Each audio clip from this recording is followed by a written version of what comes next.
I'm going to call the May 25th Planning, Energy, and Environmental Quality Committee meeting to order. So thanks for everybody joining us virtually and in person. Do we have any public comment, Brittany? We do not. Okay. Any changes to the agenda that anybody has? I will say that somebody from the director, Meg, from the interim director at CCE asked about coming to our meeting, and I said wait till next time because I'd like to make sure, you know, on a regular basis that we're having all the information, like she's going to have some slides, to make sure that's included in the agenda. So probably she'll be back here in June to give us an update, and I am assuming that's, you know, for your advocacy, reminding folks, you know, at CCE or your other committees. So continue to do that, remind people. We'd like to have them come in at least once a year, give us an update. So let's see, minutes approval. We have minutes from April 17th. Would anybody like to move those? Moved by Greg, seconded by Veronica. And any discussion, corrections, questions? Okay, all in favor, raise your hand. That passes unanimously. And for chair's report, I just had one question, and I don't know if this is for Norma, if she knows anything about this, but just talking to a couple liaison groups, our committees, such as EMC and Case Board, and about funding for the county for if they're working on different projects. Do you know much about that, or how they would get? I know before in the past, we've given sometimes groups like that, like funding for certain projects, or maybe that's something we can look into if you don't know much about it. I don't have information about that, but if I have some details, or if they want to reach out to me, I can talk with them about it. Okay, Yeah. I'll reach out to you. Maybe Okay. we can talk afterwards if we end soon. Yeah, because I just like to be able to tell them like what the process is. Yeah. I can't remember. I know it's been a few years since they've asked, any of the groups have asked for money. Okay. Katie has her hand up. She may have an answer. Katie, hi. Hi there.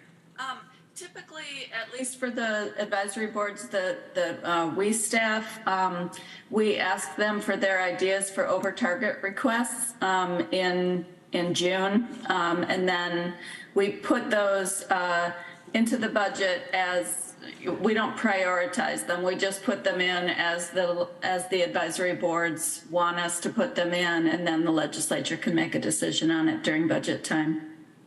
Okay, so We've done it in the past, at least. If you want us to do it different, we certainly can. But okay, yeah. So they've gone in as OTRs, and you're asking them to put them in by June. Is that correct?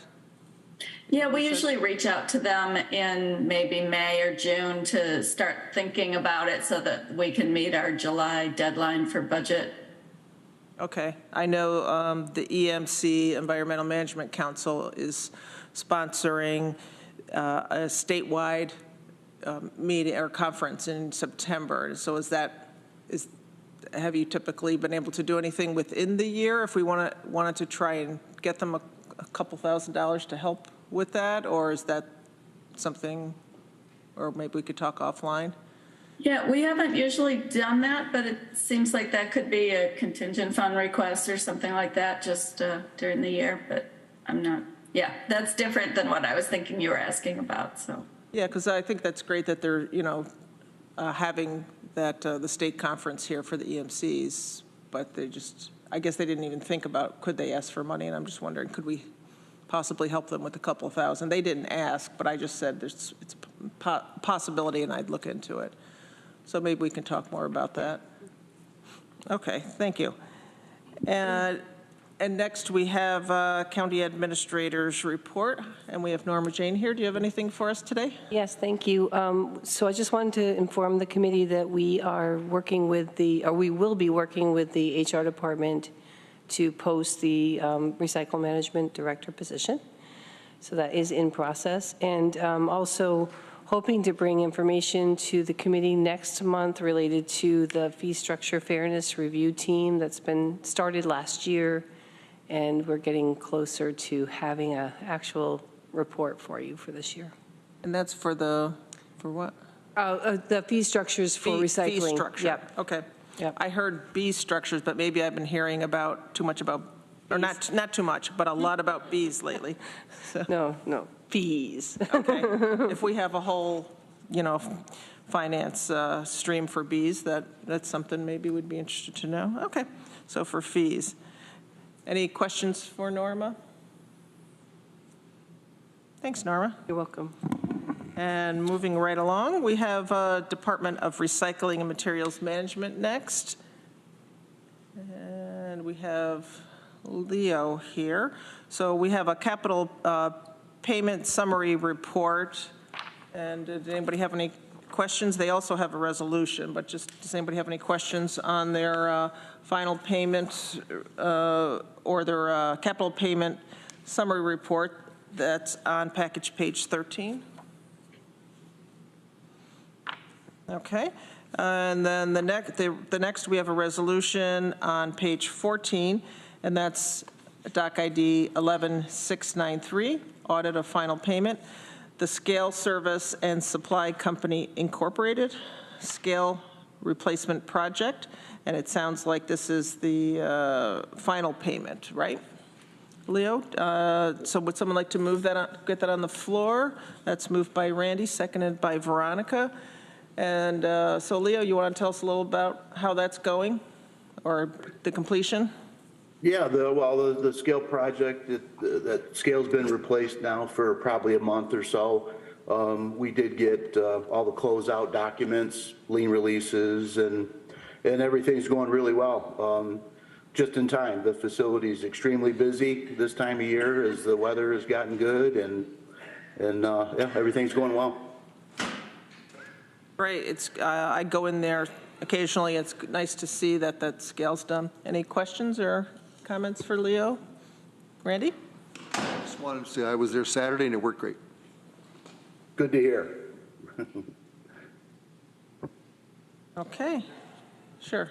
Hi, Leo. I was talking with another legislator, and just there's two scales at that site, right? And this was for one of them, and Correct. the other Outbound. The outbound. Right. The inbound one is good, and no plans for replacement at the moment, right?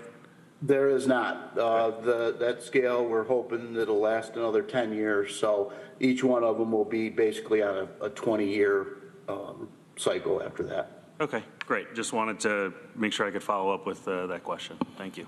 Yep. Yeah, I'm glad you asked that, Craig, because I know that's been brought up before. Does it mean that it's imminent the other one's going to needs to be replaced? Because if you don't mind me saying, it's a hefty price for the scale replacement. And so, all right, any other comments before we vote? All those in favor of this resolution? And that passes unanimously. Thank you, Leo. Any other updates or anything you wanted to say to us while we have you here? Well, just real briefly, we've got a new communications person starting today. She's doing her orientation over at HR. Her name's Kate Collins. Yeah, and we're working on capital budget, and actually have to renew our Speedies permit. That's due in about a month. And yeah, things are busy, but things are going well. Okay, great. Well, feel free to, so that's Kate or Katie Collins? Kate Collins. Kate Collins. Yeah. Well, feel free to bring her to a meeting sometime when she gets settled in so we can meet her. Randy wanted to ask you something. Actually, I want to comment something. I want to make people aware that I'm going to be on the Finger Lakes Reuse Finance Committee. I just want to make sure there's no conflict with that. And Lee and I talked about Finger Lakes Reuse because they get funding from their department, and about any assistance that, Leo, you could provide them, or we could consult with them related to how they process things, and they were very excited about that help. So if you want to get together with them, let me know. Absolutely, I plan on doing that, Randy. Thanks. Great. I'm glad you're going to be doing that, Randy. Thanks for taking that on. And as you might know, and other folks might know, the reuse was started by the Recycling and Materials Management Department years ago. So it's great to see how successful they are and growing. Okay, next we're moving right on to the Department of Planning and Sustainability. It doesn't say here any report. I know Katie's on here, so I'll let her chime in if there is something, but we'll go right to resolution on packet page 15. And this is approving the Clean Energies Community Grant application, authorizing a letter of commitment from the county for them to apply for that. And I see Haley's here, so let's get this on the floor, and then we'll move by Veronica, seconded by Greg. Hi, Haley. Hi, I'm just going to share my screen. I have a couple of slides I prepared. Great. I'm sorry you don't have them in your packet, but I will send them after. Slideshow. Okay, can you all see that? Yes. Okay, great. Yeah, so I'm Haley Delisle, the Sustainability Coordinator for the county, and you have before you a resolution to approve our grant application and authorize a letter of commitment from the chief elected official for the county. So I'm going to talk to you a little bit about our grant proposal, which is improving health with portable induction cooktops. And so we'll go over some background, the proposal, county partnerships, and then we can talk about the resolution. So first, just some background. The Clean Energy Communities Program is run by NYSERDA. You might be familiar with Climate Smart Communities, which is its sister program run by Department of Environmental Conservation. The main difference between the two is this program has grant funds attached to it. So basically the county completes actions, we acquire points. Once we get a certain number of points, we're eligible for funds.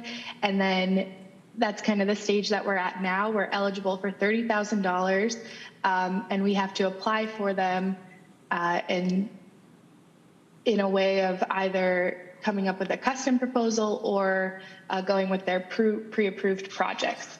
And so we're recommending doing a custom project because through Tompkins County legislature and their leadership, we're already doing a lot of the pre-approved projects. So we're looking to do something different.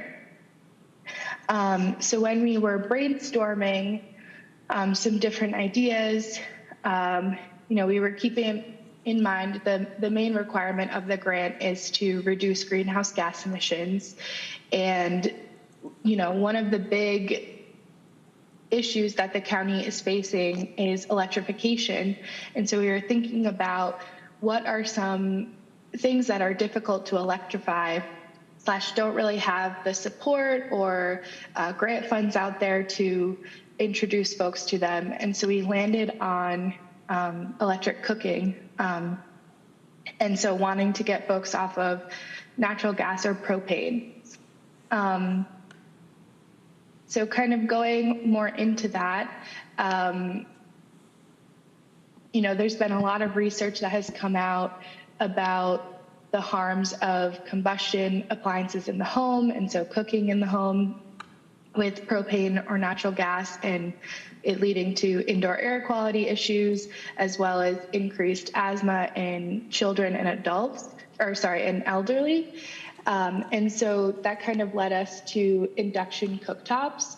And so a little bit about induction is it uses electricity. It's more efficient than traditional electric stoves. And that's because it doesn't heat up the actual cooktop.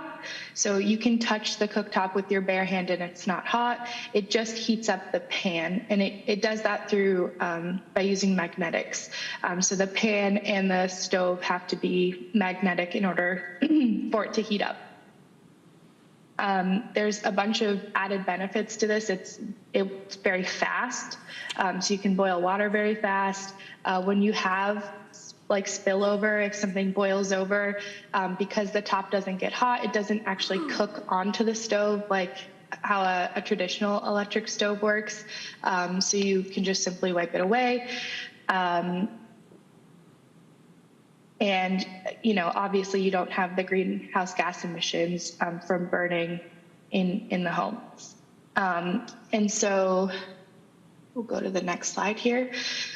So you might be asking yourself, how would DPS or Department of Planning and Sustainability run this program, since we don't have, you know, any direct outreach or services to the public? And the answer is that we wouldn't. When thinking about this program, we talked with a bunch of county departments, community groups, and we are actually able to land on a partnership through the whole health department, working with the Healthy Neighborhoods program. And essentially what we have developed is providing the induction cooktops to the Healthy Neighborhoods program.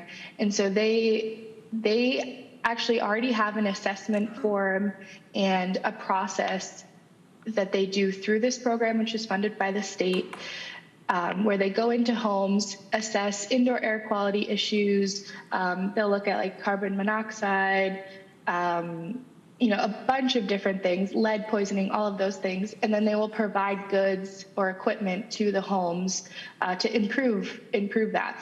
And so our idea would be to provide the Healthy Homes program with about 105 portable induction cooktops, compatible cookware. So in order to use the induction cooktop, the cookware has to be magnetic. So we want to ensure the success of them.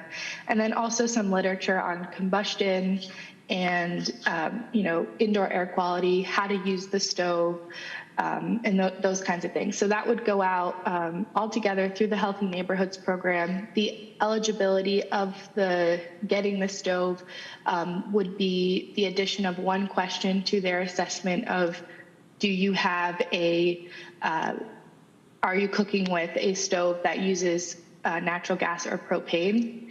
They ask a bunch of questions already about asthma, the different ages of folks in the home.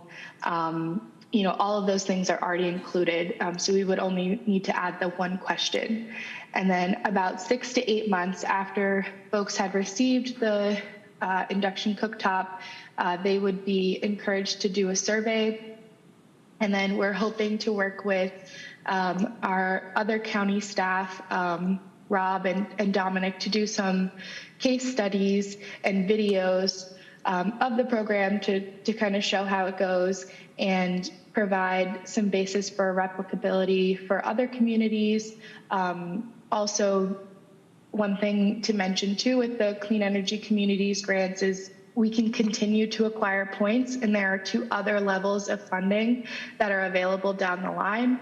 So this could be, you know, used again as an idea with that additional funding. It could also just cross it off the list if it doesn't work out. So there's some opportunity there to continue. The other thing I'll mention is that when we were discussing doing this program with other departments, we talked with COFA, Youth Services, and DSS, all of which were very interested in the program and have agreed to do a little bit of outreach about the program, or if they have a client come in who has a child with asthma, they would direct them to the Healthy Neighborhoods program. Additionally, we've heard from the CCE Tompkins, Cornell Cooperative Extension, that they would be willing to host semi-regular demos on how to use induction cooktops that we could direct folks in the Healthy Neighborhoods program to attend. They would learn how to use them, and you know, anybody who attends that workshop would be directed, you know, back that way. So there's a lot of cross collaboration.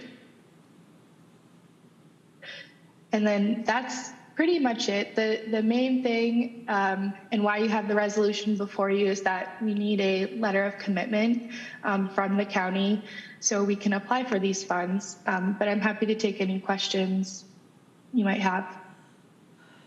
Thanks, Haley, for the presentation. Any questions? Randy? Yeah, I'd just like to thank you, Haley. Sustainable Tompkins is in the process of converting 50 mobile homes to electric heat pumps, and a lot of those people are using propane now, and so they're still going to need, and they have propane cook stoves quite often. So it may be another opportunity if you end up with some you don't have to give away, the Sustainable Tompkins, because they're already doing the evaluation and all the financing and all that stuff, may be another outlet for some of those. So. Yeah, and I will just say that we talked with Gay about actually running this program initially, and I think she has updated her handout on that mobile home outreach that she's doing to include information about induction cooktops, and will let people know about this program. So that was kind of a cool outcome that has already come out in talking about this. Great, thank you. Great. And as if folks don't know, Gay Nicholson is the director of Sustainable Tompkins, who was awarded through the recovery funds $500 and something thousand, right, to get into, or help people that own mobile homes to change over from gas heating to heat pumps. Veronica? Yeah, thank you. Thank you, Haley. I'm very excited about the possibility of this program.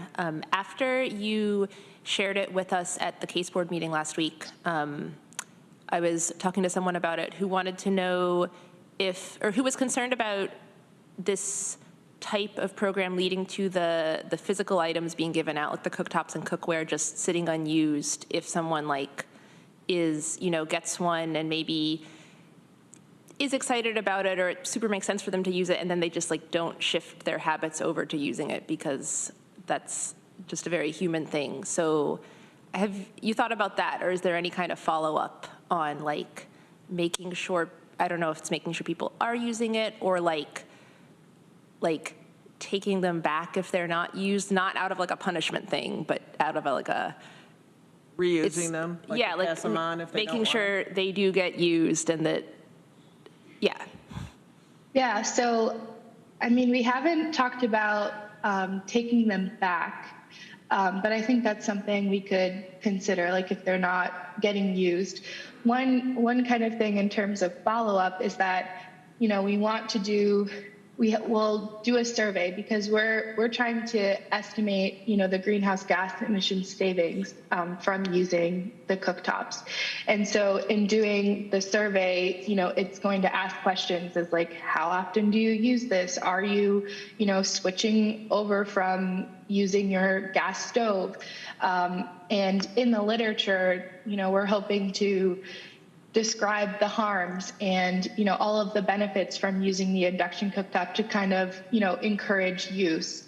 But of course, we're not going to be monitoring exactly how often they're used, so it's self-reported. But I think that's a good idea, is to consider having them donate it back, and we can get it out in the community again if they're not using it. Well, thank you. Thank you. I know in Trumansburg, they at the Trumansburg Earth Day, they had somebody out there with an induction stove with the induction cooktop demonstrating it. And if folks haven't used it, I started with just one. Well, I do have just the one portable one, just the one burner, and also then a propane stove. And it's amazing how much quicker they are, and they don't make as much of a mess. And I have asthma, so I know it's better off for me not having for everybody to not have the fumes in the home, the toxic fumes.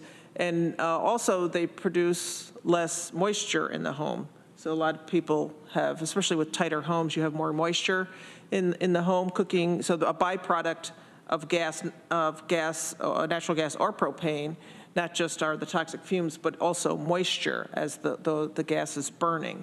So for tighter spaces too, it's nice to not have that extra moisture. And so this is for people who own or rent, is that correct? Yes. And so, yeah, just a little bit of background there. When we were thinking about doing this program, we did think about, giving a couple of folks a full stove. But like you said, we want this to be offered to both renters, homeowners, whoever in the county who, needs one. And so, a big concern was if a landlord were to have a new induction stove put in their home, we wouldn't want them to increase the rents because of that technology, but also, the family that's living there, isn't guaranteed to live there forever, and so they would lose that benefit once they move. So having the portable induction cooktop, they can take it with them wherever they go. That's great that they can take it with them. I see Katie Hallis from our Food Systems Plan has a comment or question. Katie? Hi. Hi, everyone. Good morning. Hi, Haley. I'm Katie. I enjoyed your presentation, and I just wanted to briefly mention, I think this is really fantastic, and I hope the grant comes through. And you may have mentioned this in the beginning, but I arrived a little bit late. But one thought around actually getting these out into the hands of people who want to use them is to partner with food pantries and food distribution sites. We have found that often, folks experiencing food insecurity or struggling with food access or healthy food access oftentimes have sort of parallel constraints around like their actual access to a kitchen or to equipment, like may not have a stove and an oven, maybe only working with a microwave, or, just don't have that consistent access to a place to cook. And so I think that you might find like a well-positioned population to like actually be using these and testing them out, and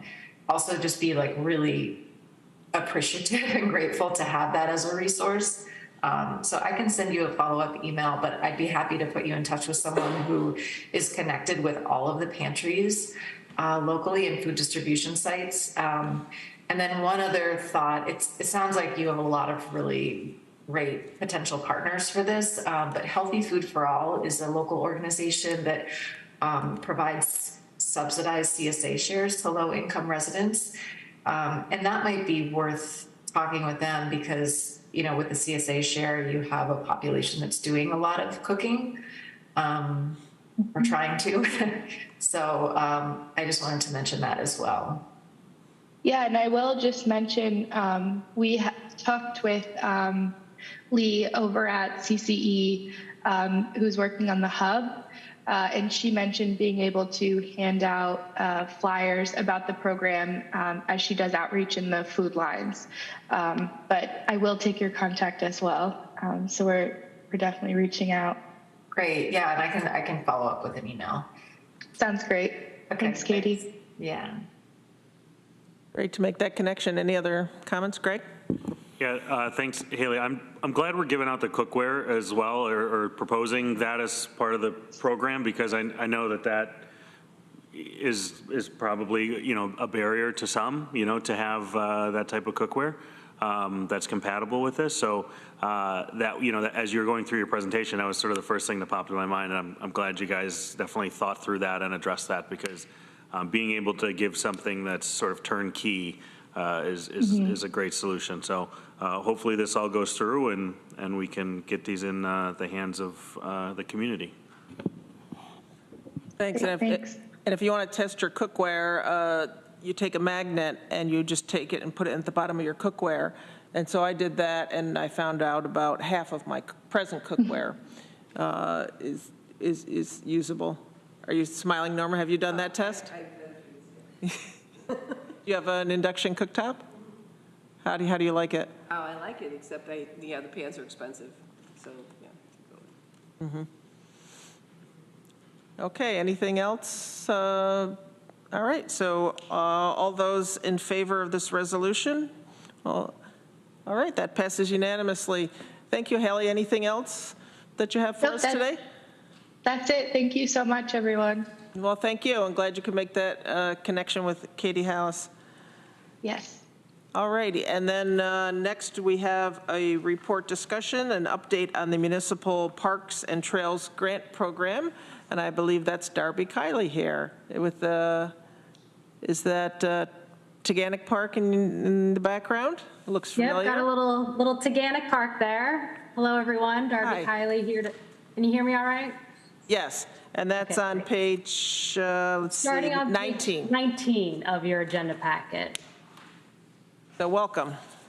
Thanks. Yeah, I'm joining today to give you an update on the 2023 Municipal Parks and Trails Grant Program.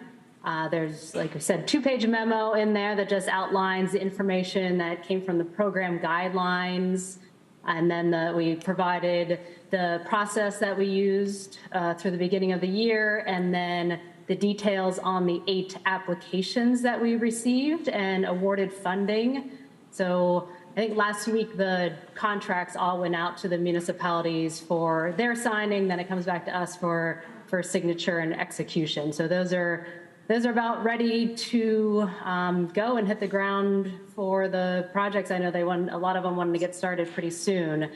And so the main thing I wanted to bring up to you guys today is that there are still there's still $10,000 remaining. We had 8 applications. Depending on the amounts requested, we could have funded up to 10. All of them applied for $5,000, except for the Village of Freeville applied for $4,930. So there's still $10,000 left in the program. So it just, we kind of just finalized the approval of these things, and it's still pretty fresh to think, what are some next steps that we could do with this? Whether it's, do we open it back up, or do we just roll that over to future funding rounds? So just wanted to share that with you and open it up for your comments. Veronica? Thank you.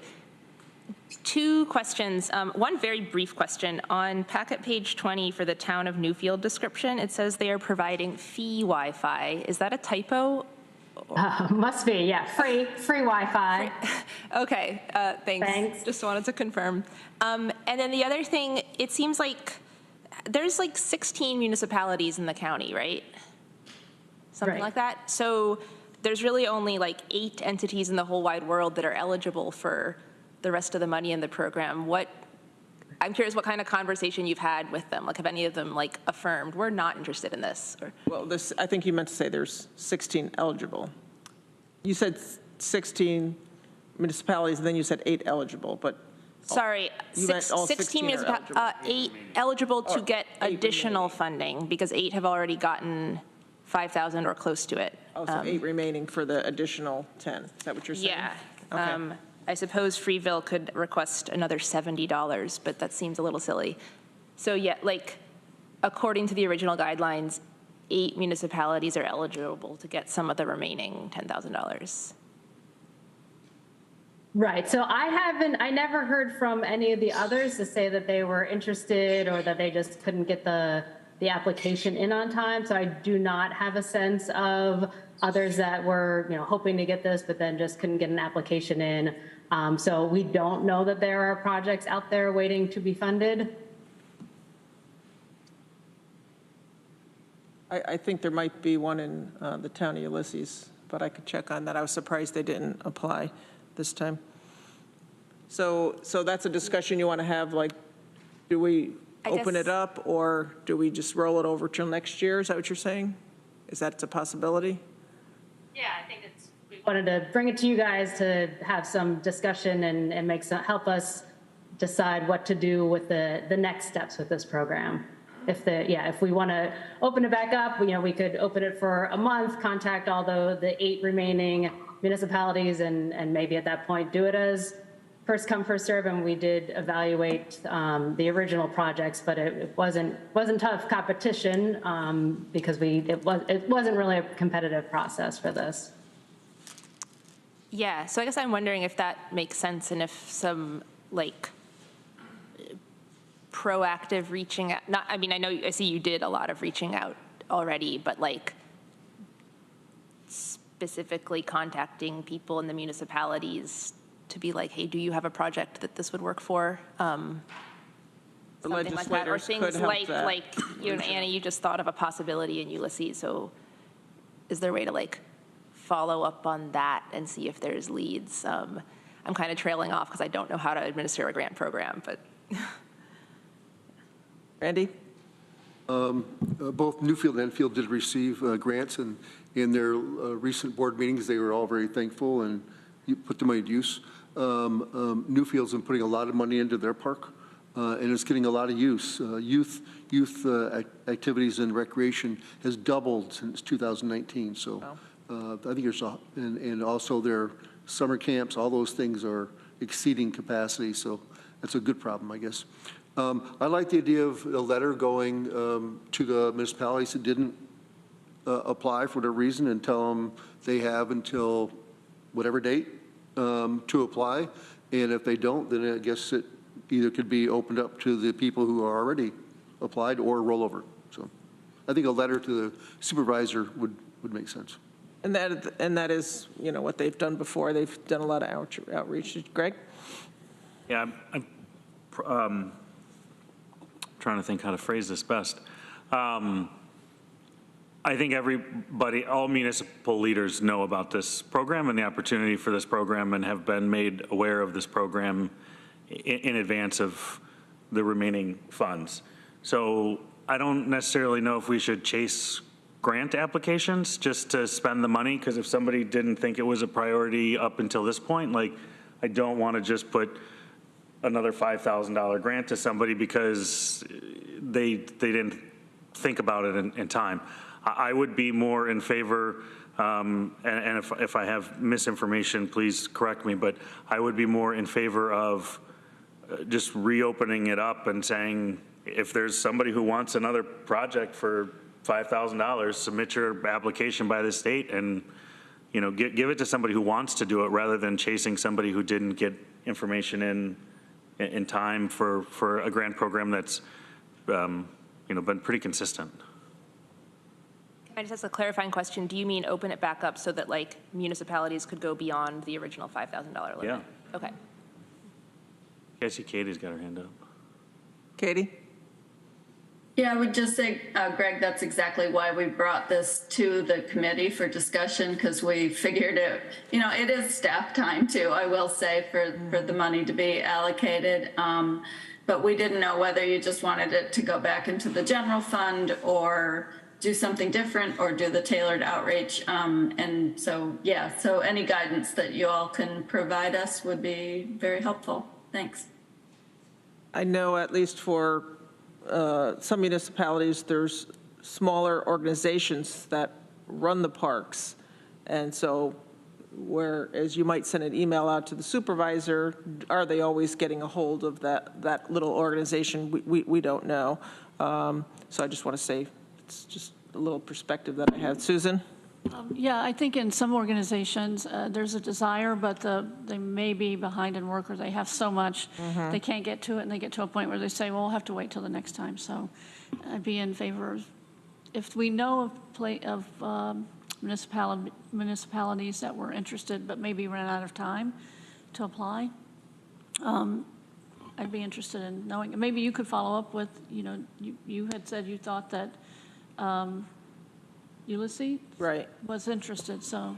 But yeah, it's a volunteer organization that runs the park, Right, and did right, they contact the town, or I don't know. But not harass them, because I think the point that Greg is making is also, yeah. Yeah, I mean, we have grants that are out there and available, and we have deadlines for a reason, and I mean, I don't want to sound heartless, but I do think that, yeah, personally, I would rather see this go to a municipality who's got a project, who's got the, you know, it's ready to go, rather than, you know, somebody sort of scrambling to put a project together that maybe wasn't already on the radar. So it's hard. I'd be more inclined to, rather than to kind of change our rules about like how much we give out to each municipality, I'd be more inclined to just, or maybe that's what you're saying, but to like one more month.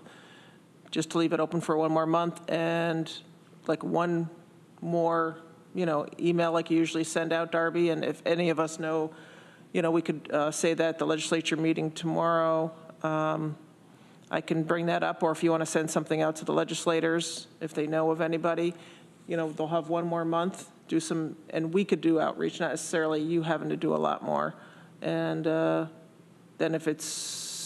are we comfortable with something like that? And if there's not anything coming back in a month, to roll it over, or does anybody have any other ideas?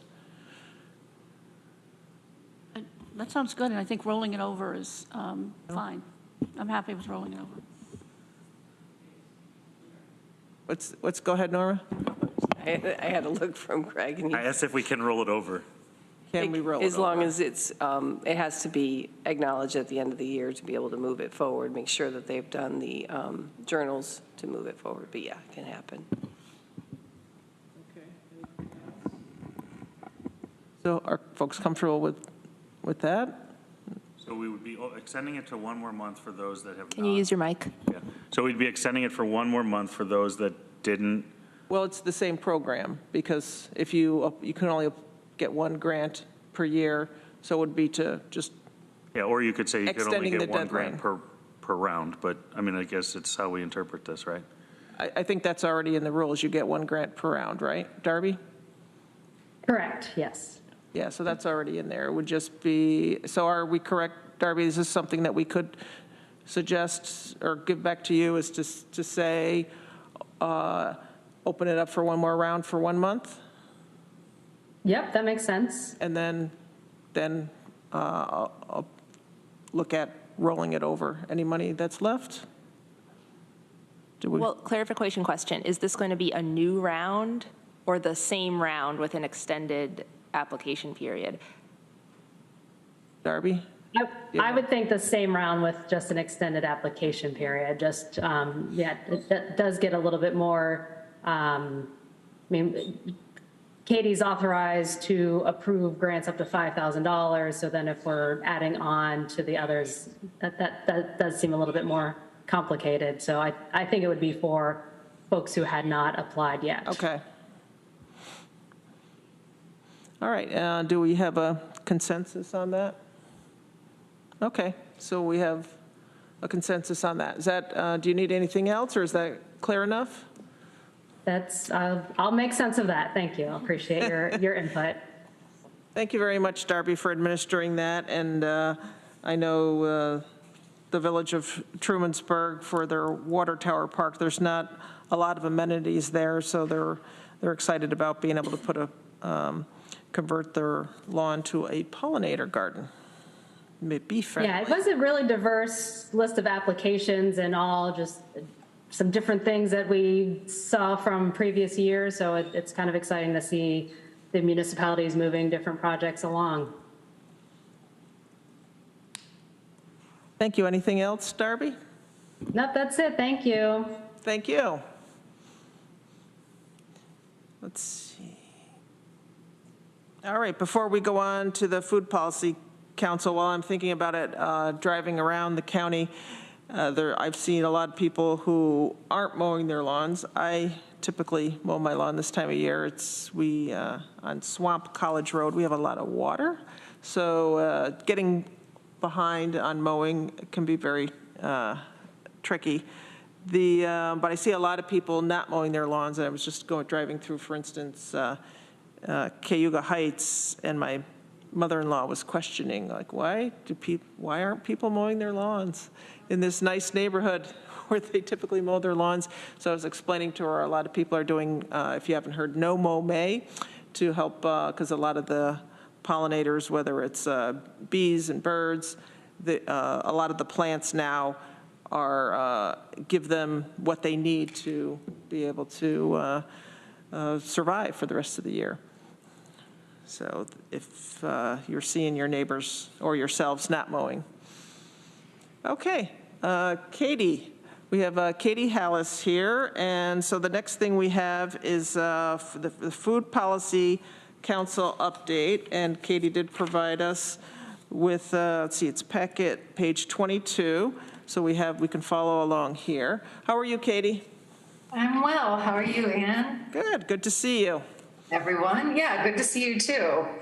It's funny, as soon as you started talking about No Mow May, the mower started going next door to me, so not everyone's gotten the memo, but it's an interesting issue that you bring up. And I actually just heard a presentation from our new horticulture lead at CCE, and she gave a presentation on sort of the state of pollinators in New York State, and estimates are that like 30 to 60% of the most important pollinators are extirpated, which means they're like no longer in New York State. So it's definitely an important issue, kind of alarming.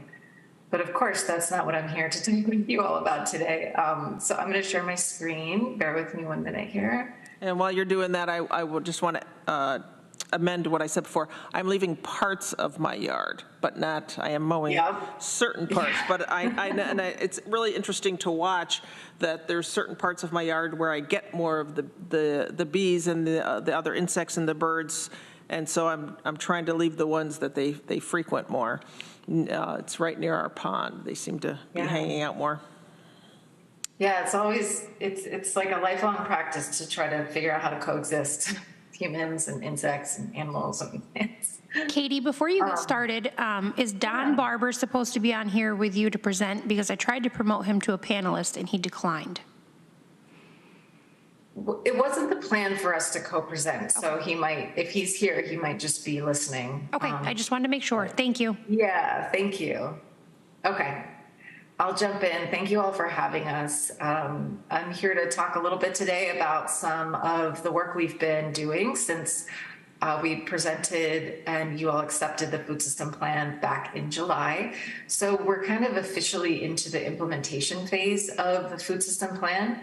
And just by way of a quick refresher, I think most of you are familiar with the sort of general tenets of the food system plan, but it is a voluntary framework for collaboration. It is something that requires a lot of strengthening of existing partnerships and building of new ones, finding new ways to work together. And the three main directions that this plan is sort of taking us in is focused on building resilience, cultivating equity and economic opportunity, and promoting human and ecosystem health. Katie, before you go on to your next one, we can see your notes. I'm just wondering if you can do presentation mode. Thank you for telling me that. Let me see if I can try this again. Thanks for letting me know.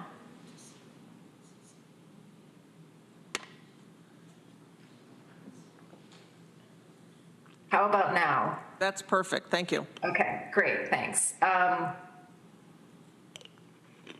All right. So, and just again, a quick reminder, the 9 goals within those 3 directions you can see here. And the plan itself has 47 recommendations that, kind of flow throughout these goals to mitigate and adapt to climate risks, increase our capacity to grow food locally, strengthen collaboration, decrease food insecurity, grow opportunities, and protecting natural resources, and promoting health broadly. So like I said, today I wanted to share a few updates around what we've been focused on. Since we presented in July, we've continued to do a lot of education and outreach. So reaching over 480 people at this point through various educational and outreach initiatives. This sort of spans the range of like a regular one-on-one meeting with, local farmers or an equity consultant to convening with stakeholders such as Cornell Dining, their executive team who really wants to expand their local purchasing and offerings on campus and sort of consulting with us. Convening people for workshops and events, and also presenting to groups like the League of Women Voters, the Tompkins County Climate Protection Initiative. Just last week, I presented to the Chamber of Commerce, which was great to be, communicating these issues and actions with that group of sort of business leaders. So that continues to be a big part of the work, is just promoting the plan, inviting people in, sort of sharing the urgency around collaborating to strengthen our food system. And there's always, I will say, like so many connections that happen, large and small when those sessions happen.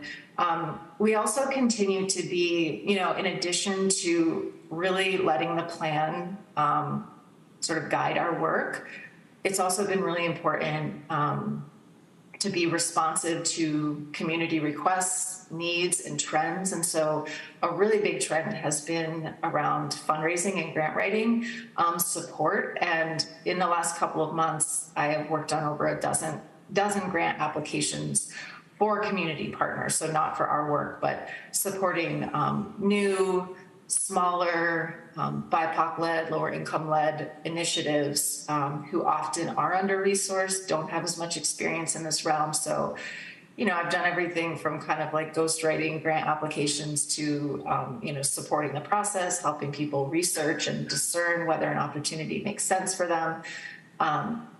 So that's been another, significant aspect of the work.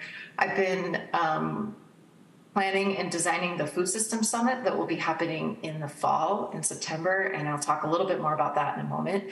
We've also held a few significant gatherings. So the 2022 Food System Summit, which was held at Stewart Park, I know several folks were at that event, attended by over 100 people, really sparked a lot of new engagement in the Food Policy Council and in the work in general. The farmer meetup, which you see pictured here, was held back in March, a response to many farmers saying, we need to connect, we need to share resources, we need to, be mentors, find mentors, talk about land transitions. There were over 50 people in attendance at that meeting or at that gathering, and it was clear just from, the energy in the room that being together around sort of common shared challenges and goals is just a really fundamental part of having a functional food system. And the grant strategy workshop was held just last Tuesday at the public library with over 30 people in attendance. And that was a really enlightening and I think really positive event where folks were able to gain some skills around grant writing and also to learn from one another, share their challenges, share their strengths, and also share with me sort of what is needed as a community to be able to move forward productively and effectively. A couple of other updates. We've seen an expansion of the Food Policy Council, both in terms of numbers, but also in terms of like who is at the table. So that's been really great to see. And the work has been evolving as well. So taking a really active role in seeing the food system plan recommendations come to fruition. We also have funding to expand the staff support for this project, for this initiative. So we're working on hiring a communications assistant as well. I think most folks have signed the pledge, but the community food system pledge is, one sort of low-hanging fruit tool for engaging people, inviting people into the process. We have over 150 people individually signed on. 20 organizations have signed on to support a food system that is aligned with what the food system plan has put forth. So if you haven't signed that pledge, we'd love to see more supporters there. You can see the information in the bottom corner of the slide there. And we always encourage people to, share this both with people who might be interested, but also people who maybe have never heard of this work or have never, been engaged in the food system as just a nice sort of entree into it. I wanted to say a little bit about where the Food System Summit planning is at. So to date, we've sort of identified a high-level agenda, some themes for the gathering, and kind of our approach, like how we're going to structure the days. So as far as agenda, the real sort of key purpose behind the summit and the reason for coming together is that we know that we need to strengthen our capacity to create the food system that we want and we need in our community. It will look like about 2 days of programming for food system and community stakeholders with a follow-on larger public event focused on education and engagement and sort of sharing out.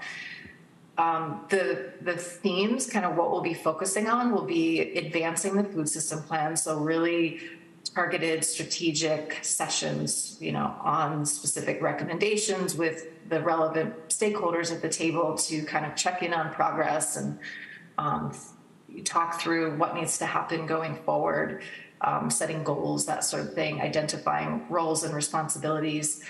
Also more broadly, continuing to build functional relationships and systems that continues to be the work of like how do we institutionalize, sort of entrench and ingrain this in all of the work that we're doing in this community that we live in.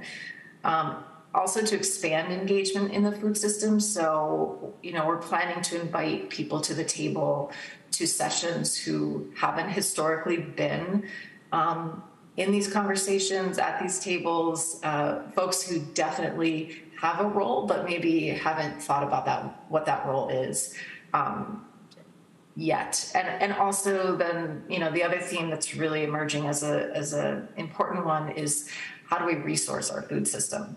And, that looks a lot of different ways, but of course it includes the funding question. And the approach to the summit is to provide an opportunity for the people working in the food system to come together and to kind of, temporarily step back from the day-to-day, putting out fires, churning through the work, and to kind of reflect and plan and build those relationships and just get that time to kind of retreat and think to the future. The summit will also be participant driven and featured. So I'm working really hard to connect with key stakeholders to always be listening and sort of identifying people who are doing really powerful work, have something to share, have something that I know will be valuable for others to hear and relevant. And so making sure that a lot of what is offered is done so by the community, not like a top-down approach from myself or the Food Policy Council, and also to facilitate people interacting and interfacing stakeholders from sort of across the food system and beyond. So that's kind of where we're at with this summit, and the planning is definitely active and continues, but we're really getting excited about it, and I haven't sent out a save the date yet, but it's looking like it will be September 26th, 27th, and 28th. So you can kind of pencil that in, but look for more information from me by the end of this month. So I'm going to pivot a little bit to talk about implementation more broadly and what we're focused on in this year as the Food Policy Council. In January, the Food Policy Council met, had a retreat to plan for and identify strategic priorities for 2023. So sort of within this, voluntary framework for collaboration that requires partnership, because, there is no one entity that is responsible for implementing these 47 actions. It's a systems approach. The Food Policy Council kind of looked through and assessed all 47 recommendations with these questions in mind. So kind of a lens of, is this a priority based on our ability to contribute to progress? Are these recommendations that are sort of foundational and feed into the success of others? Are there others that can't progress unless this one gets going? Who are the beneficiaries, and how realistic is progress on this recommendation? So those were sort of the guiding questions for how the recommendations were identified, sort of the screening, and I'll share those with you in a moment. We also looked at, what would it mean to be successful? And of course, this plan, is is a 10-year timeline at the least, and many of these goals are extremely aspirational and intended to sort of spur bold action. So we really looked at this in terms of what would success in year one of implementation for the Food Policy Council, who, you know, is the main entity sort of advancing this, encouraging engagement, sharing it. What would success look like as far as the Food Policy Council is concerned? And so you can see kind of what came up as responses to that question. I would love to hear from other people about this, but you know, everything from expanding opportunities for growing food, getting new players working on the plan, centralizing information and data, sort of bringing down silos and creating more collaboration, really preparing for the future in terms of our food system, more collaboration, leveraging existing opportunities and bringing in more outside money and building a culture. So the 2023 strategic priorities are listed out here, and you can see that I think there's 11 here. We also have secondary priorities. So actually, let me back up and just talk a little bit about how this is functioning. So each recommendation has a team with a Food Policy Council lead, and it includes members of the Food Policy Council as well as external partners. Each recommendation has a 2023 goal or a set of goals and a quarterly action plan, and that those teams report out to the council on a quarterly basis. For these secondary priorities, they get reported out on biannually, and the reason that we couch them as secondary is really only because, you know, they're very important, but they're also sort of further along or proceeding apace under the direction of other partners, community partners. So we're really there to play a support role. So I'd like to spend the last couple of minutes just sharing some insights that were gleaned through the Community Recovery Fund process, and to focus in a little bit more on this question of resourcing the food system. I want to say, like at the outset, that the Recovery Fund process, we knew this was a highly competitive grant opportunity, that really difficult decisions had to be made, and at no point was this going to be able to meet everyone's needs. And I just wanted to share sort of the takeaways from the food system applicants' experience and process, just to kind of summarize what happened and where we are today. So of the, I think you all probably know this better than I do, but maybe 200 and some applications, about 20 came from food system and farm applicants. Over $4.5 million was requested, and about 10% got funded. I know that number is a little bit higher now after some additional allocations have been made. But I think what's worth noting is that most of the requests came from well-established, effective organizations who are carrying out work that's prioritized in the food system plan. And, you know, as the legislature has been so supportive of the food system plan, we also want to encourage support for the organizations and the people who are actually the implementers, those partners, those collaborators. I think it's also worth, you know, just sort of highlighting the fact that, you know, what we've learned from this process as kind of a case study. The food system in Tompkins County is extremely active, it's energized, and it's evolving. And within the food system, there is tremendous unmet need and potential. There are dozens of new and existing projects and initiatives and organizations with experienced leaders and strong track records who are poised to receive funding and get things done. And in terms of harnessing our full potential, we know that we need to see greater investment in the food system. And, you know, I think that can look a lot of different ways, but one thing that is abundantly clear, and I'm going to talk about this in a moment, is how important it is to create mechanisms for stable, sustainable funding that is accessible to the community that is leading the work and serving our community. as I mentioned before, you know, I spend a lot of time with people on the ground, you know, while they're in their work, talking with them all the convening that happens. And I wanted to share with you all some of the challenges that I hear about.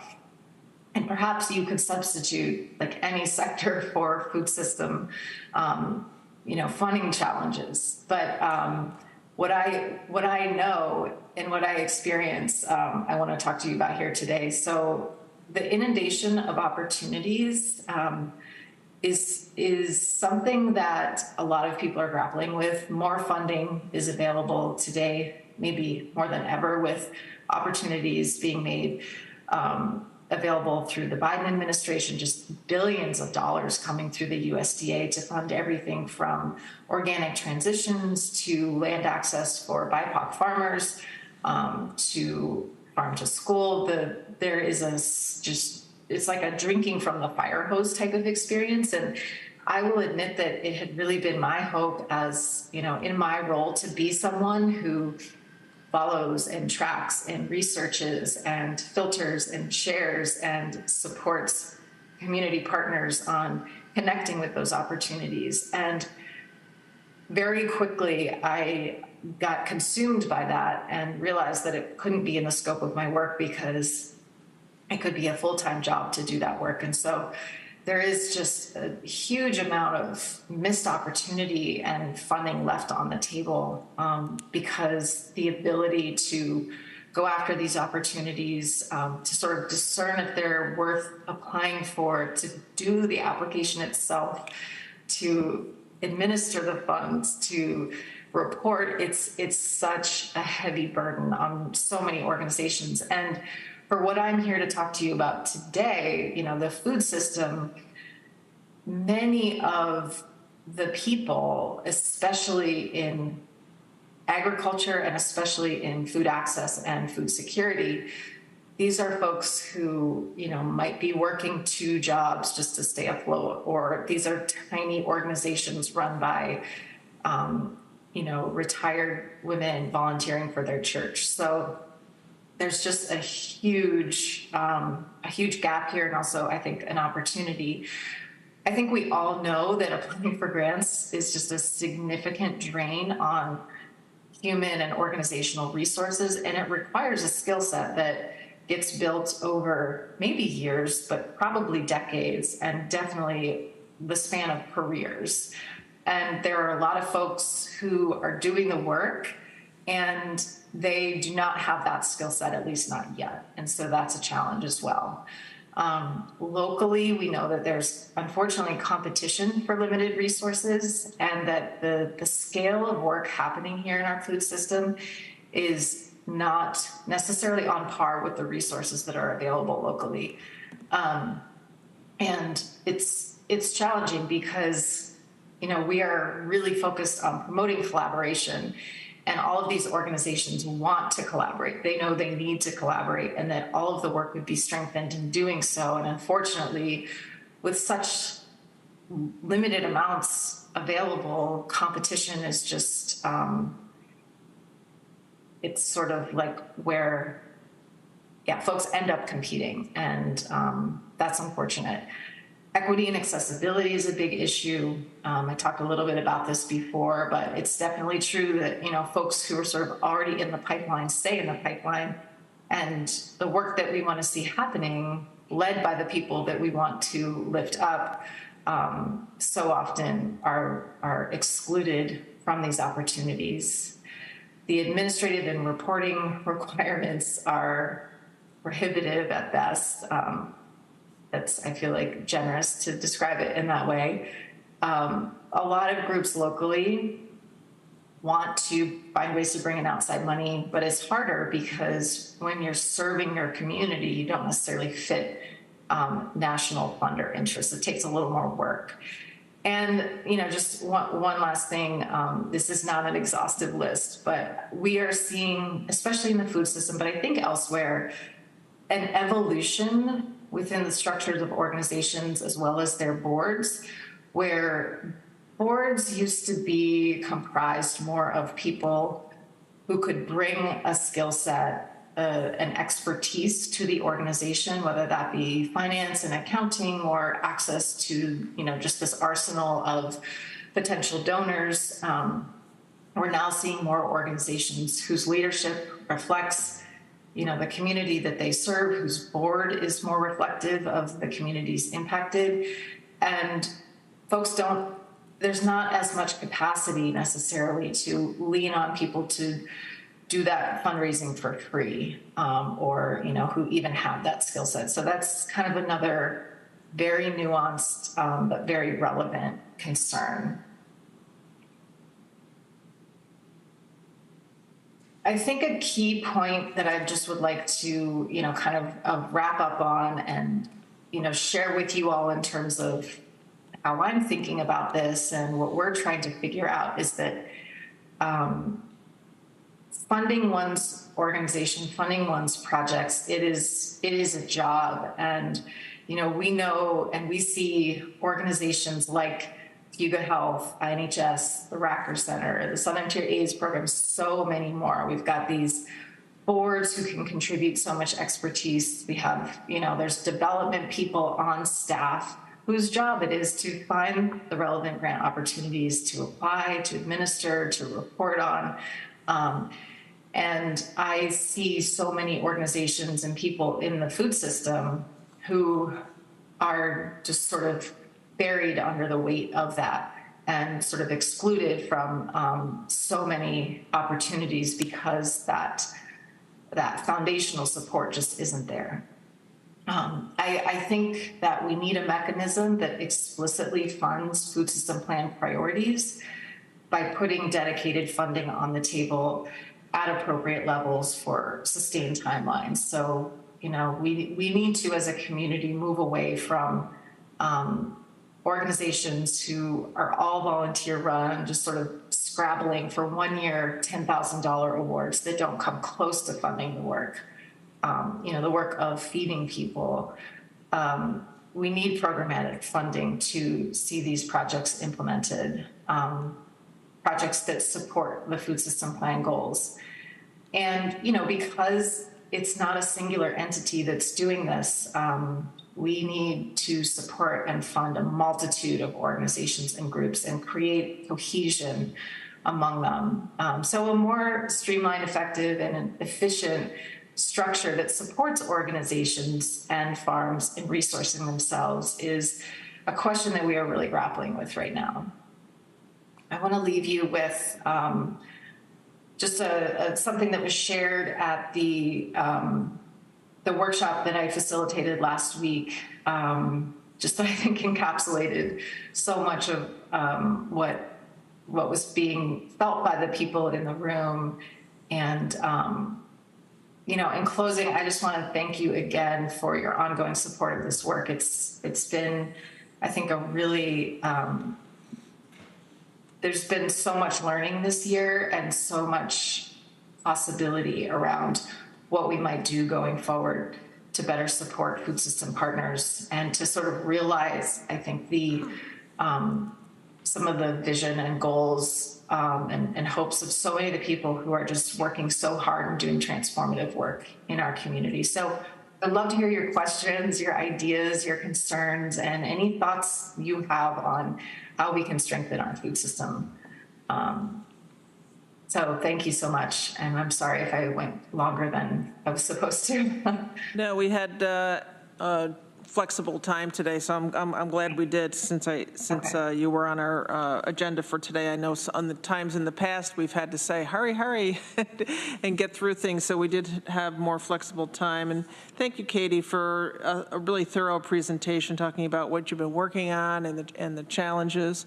So I'll open it up to any questions or comments from other legislators first. Randy?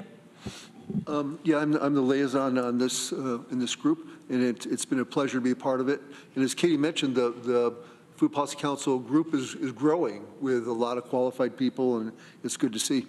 And Abigail from Planning and Sustainability is on this group as well. She's been instrumental in working on it. And she and myself and Graham from CC looked at all the grants that were available in this category, and it was pages and pages. I don't know how many it was. It was well over 100. I think it was about 20 pages that you sent me, Randy, Yeah. just for farming alone. It was all over the place. We were surprised there were that many. That's from the federal government. And to her point about managing all that process is almost impossible because, I mean, some of the federal grants, I mean, they're so difficult to apply for those things. But there are a lot of them, and they cover almost every area you can think of. So I do think there's money available, but how you get it and how you administrate it is very, very complicated. One of the things that we looked at was land access and also what land is important to the county. And we have all the soil maps and those kinds of things. So there is discussion. We're looking at, I know Abigail's working on that, and we already have data on that, is the soils that are the most important and most productive. We don't want necessarily solar farms on that area. And that is happening right now in the Groton-Lansing area, by the way. And it happened in Enfield as well. But most of the land is used not necessarily for food for people to eat, but more for Livestock. livestock and those kinds of things. But there's a lot of land access stuff out there. It is complicated, but I think we've got to figure that out. And I think that there was another person, Crystal Buck, who was on a meeting with us the other day, and she goes, the bottom line is farming's hard. Yeah. I mean, so the people that are doing the farming already, we need to really support them because they're committed. And people don't realize you get out just doing your own gardening at your house, you're out there for 3 or 4 hours. It's like, this is hard work. I just want to make those comments, and thanks, Katie, for pulling this through. Thanks, Randy, and thank you for being on that committee that's working on that, or the council. Susan? Thank you so much, Katie. Brandy and I had the opportunity to meet with a lot of the staff at CCE last week, and it was very educational. So I'm the newest member, so I may be saying things that people already know, but one of the things you sent me was something I'm still in the process of reading, which was the food systems baseline assessment, and that's been fascinating. And so one of the things I always look at is what is the percentage of women-owned businesses? Well, I was interested in the women-owned farms, and there are 257 women-owned farms. That's about 37.5%. In the U.S.? It's in Tompkins County, right? That's Tompkins County, yeah. And I thought that's encouraging and kind of discouraging. But reading through that, the incredible amount of work that it takes for this program that was eye-opening for me. And so I wanted to thank you for all the work that you're doing. It's really important. Thank you. Susan, so I'm going to ask you again about, so you said there's 204 women-owned farms in Tompkins County? Yeah, I had asked at the meeting last week, like, well, how many women-owned farms are there? So there are 257 female-owned farms. 257, okay. And that's about 37.5%. And if you, I'm still working through the report.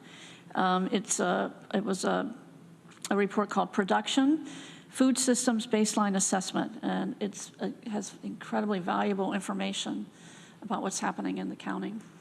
So we have something like 700 farms in the county? I'm sure Katie has given us this information before, so there's over, but I don't know if you know that off the top of your head, but there's... I can send you the report. I can answer that. It's 523 is the number that was in that report. I will note that that was based on 2017 ag census data, and they just recently completed the update to the ag census, and they're planning to release that new data in the spring of 2024. So we'll have updates in about a year. Wow, incredible number. Any other comments or questions? Veronica? Thank you, Katie. I guess I just want to highlight that it seems like one of the things coming out of your presentation is like the community clearly and loudly clamoring for a centralized funding access point. And I just wonder if that's something that we can either dedicate time to thinking about or working on, or I don't know where to go from there. I realize, like, they mention CAP, is that the Community Arts Partnership? And and I don't know anything about the history of that really and how that was set up. So I don't have a suggestion on where to go, but it just seems like a glaring need, and that as the county government, maybe we should take on that task. I know for the state CLCPA with the climate funding opportunities, one of the requests has, one of the recurring requests with that has been to get boots on the ground, so to speak, get people in the community to help people know about the grants, apply for them, administer them to get local people. So I don't know if first I want to ask, do you know of, does anybody know with this federal funding, are they sending people to the communities? Because if people have to just apply and figure out and wade through this themselves, communities all over the United States or individual organizations have to figure this out, that is pretty daunting. Does anybody? Don't know. No? How about I know, going to put Norma on the spot. I don't know if she knows anything about this, but as far as what we've looked at as far as getting a firm to help us wade through grants and things, will that be helpful in this I was just avenue? It's like you're looking over my shoulder. I'm just sending an email to the team because, yes, we are currently working with, we've just recently hired a consultant and we're working with them. So I've just made a note to check in about whether or not they can help us with this.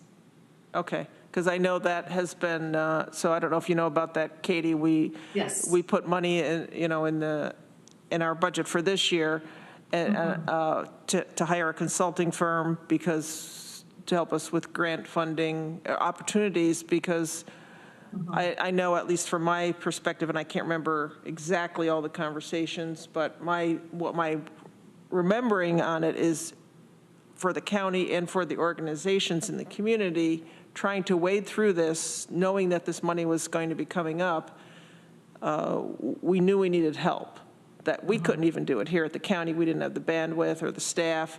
And rather than even hire one person to do it, just for one person to be able to do all that, administration helped us figure out that the best route was to get a consulting firm where they have a team of people and experts to help us with that. So we will definitely make note of that and get back to you, because if that's something that is going to be able to be helped with a consulting firm that we've contracted with. Great. Greg? Thank you. Yeah, I would love to be helpful to this. My understanding of that consultant was that it was a little bit more specific to grants and funding opportunities specific for the county or county sort of sponsored or county directed. That's right. Funds, as opposed to it being open to all the municipalities. To all the municipalities and all organizations that are sort of supported by the county, that it was more targeted to funds available for the county to conduct County business. Not that this isn't county business. Please don't take that the wrong way, because I think that this is important work that the county needs to be looking at, but sort of more specifically within our existing sort of work plan infrastructure, was my understanding. But I do think that it would be, to Veronica's point, a worthwhile conversation. And maybe it's something we invite Megan from CAP, the Community Arts Partnership, to come and maybe give some background on their organization and how they came to be and see if there's any way that we could play a role in that. I mean, to Veronica's point, that might be worthwhile, or something that, Katie, you all might want to consider having and then presenting back to us. You know, here's some ideas. That might be even a more effective use of time. Yeah, we have lots of ideas and we're happy to share them. And as I said, you know, there's been a lot of conversation over the last many months and years at this point. And it's interesting that you bring up CAP. I've met with Megan and, you know, we've had we've actually had, folks might remember Randy and Ann, I don't know if you remember this, but at the summit in the fall, there was a community member and a farmer who talked about, kind of seeded this idea, honestly. She talked about, could we start some sort of, you know, initiative or organization akin to CAP that supports community food systems and agriculture. And I think the CAP model is really interesting. I think there are things about it that, you know, are certainly would be very different for a food system entity. But I would really welcome the opportunity to just kind of explore what might be possible. And, you know, as a systems person, I'm really trying to think about how can we